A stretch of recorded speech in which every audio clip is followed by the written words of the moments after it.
Well, hey YouTube, hey, it's Eric. I'm back on the American River Bike Trail. Just a quick Sunday ride to kind of loosen up the legs from yesterday's vintage Populaire with the Davis Bike Club. That was a great day on the bike. Rode my vintage Mozzie and a lot of other great bikes out there. Anyway, yeah, I've been talking with friends on rides recently. Obviously, a lot of people are looking forward to PvP, which is less than a year away. We're coming up on about 10 months.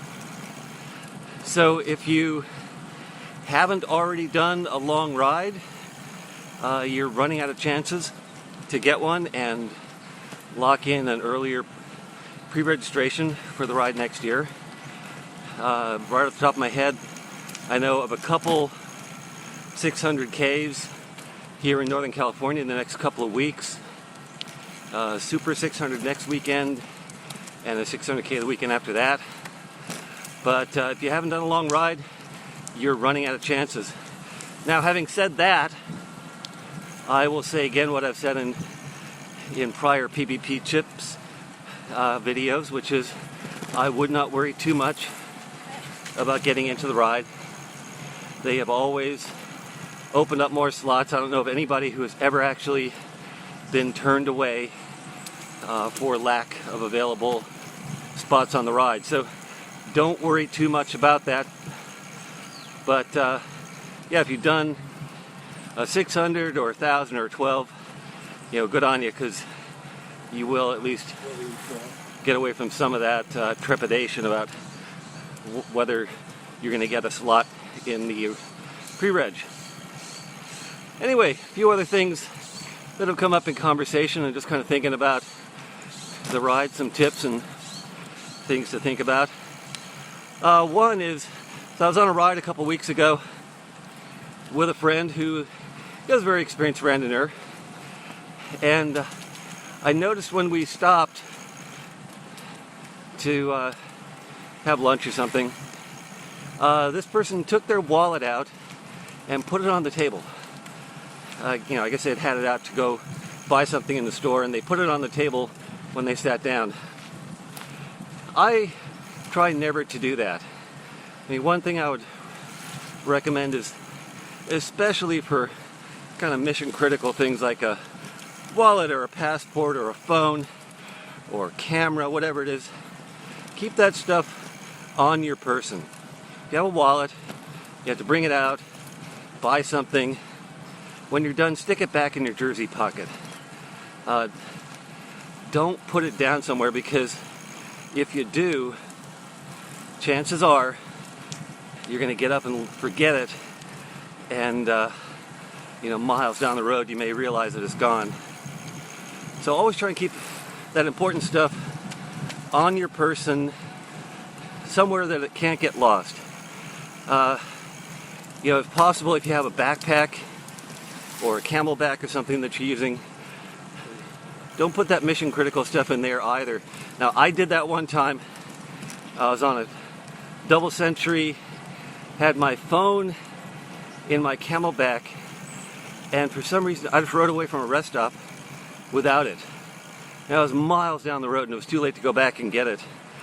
So I finished the ride and had to stick around until all the stuff came in and my camelback was there, and eventually got it back. It was a pain, but it's amazing how you can forget even big stuff like that when you're kind of tired and wanting to just keep on riding.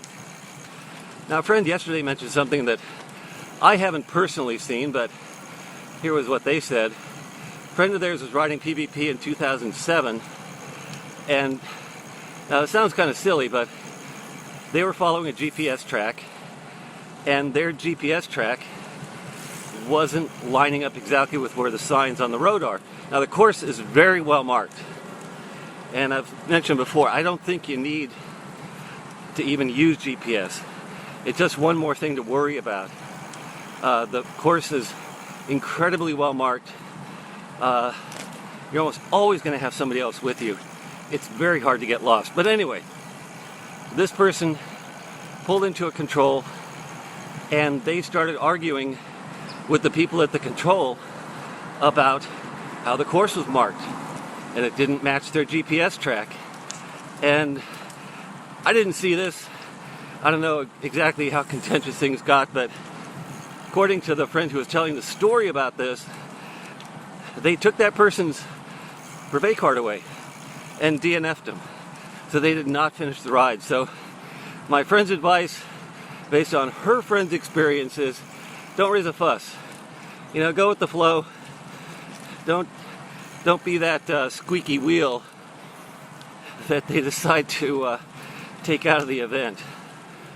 Now, I was also talking with a friend who's going to PVP next year, going to bring his family. None of them have been to France before, and we're talking about where they should stay. Now, he's mentioned several times, well, what about finding a place halfway between Paris and Rambouillet? I've told him, well, I don't think that's a good idea. My advice, especially if you've never been to Paris before, is find a place in Paris. Now, especially, he's doing probably the 84-hour start, which is easy to get to. Starts in the afternoon on a weekend.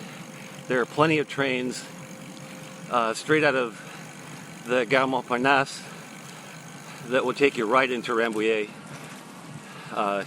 You're not going to be dealing with a lot of commuter traffic on a Sunday as well. The reason I told him to stay in Paris is there really isn't much between Paris and Rambouillet. You can go to Saint-Quentin, but that's really, it's not the best tourist town. It's a place where people live. It's not that charming.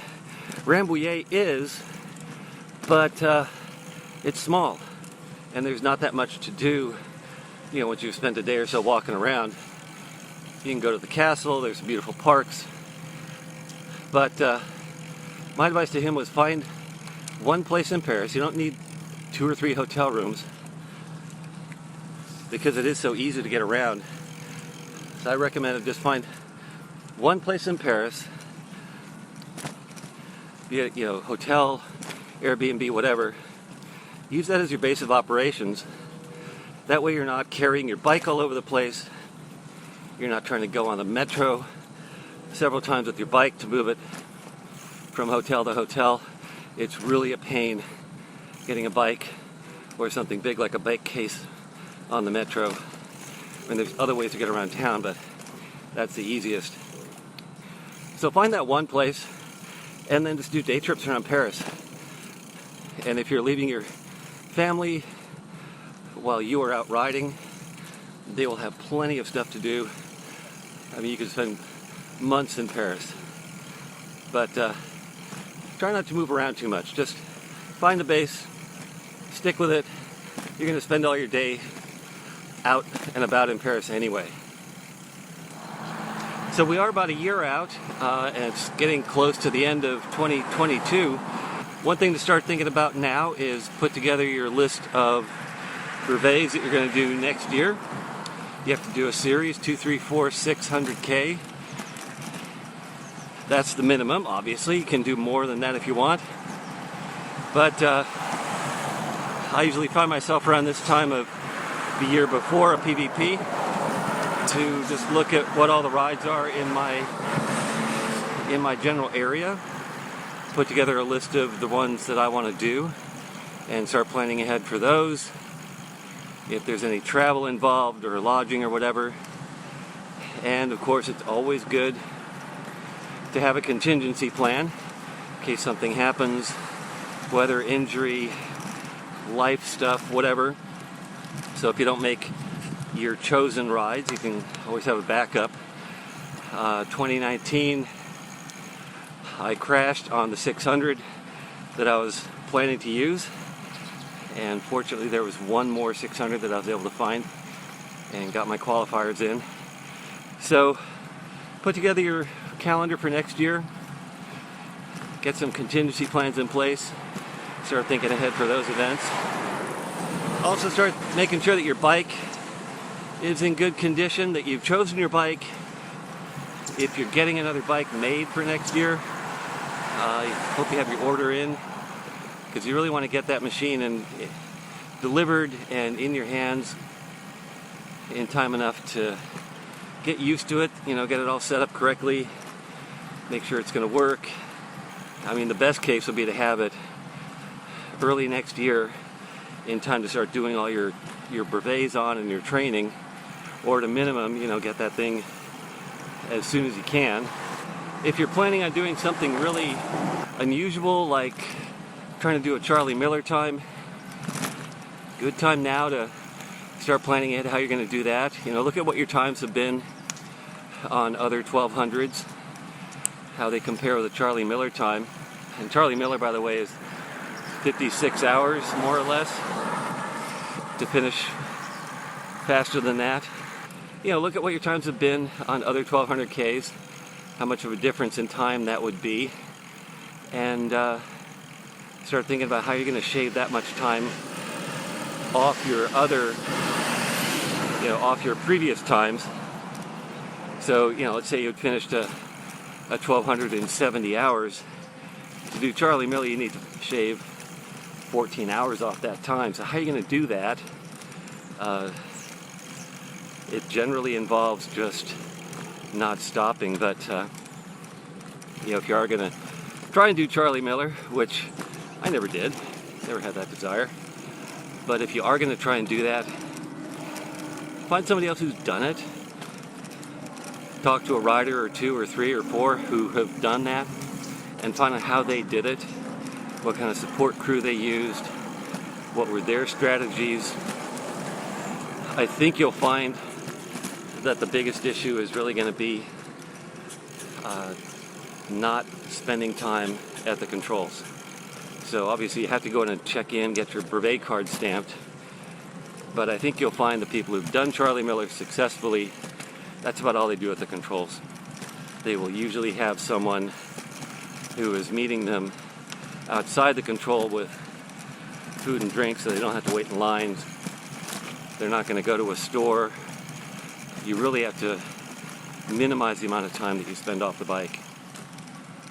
And again, I've never done Charlie Miller, never tried it, but I think you'll also find that it involves riding straight through without a lot of sleep. So that's again something to think about as you do your training and your brevets. Think about maybe doing a 600 straight through without sleeping and seeing how you feel.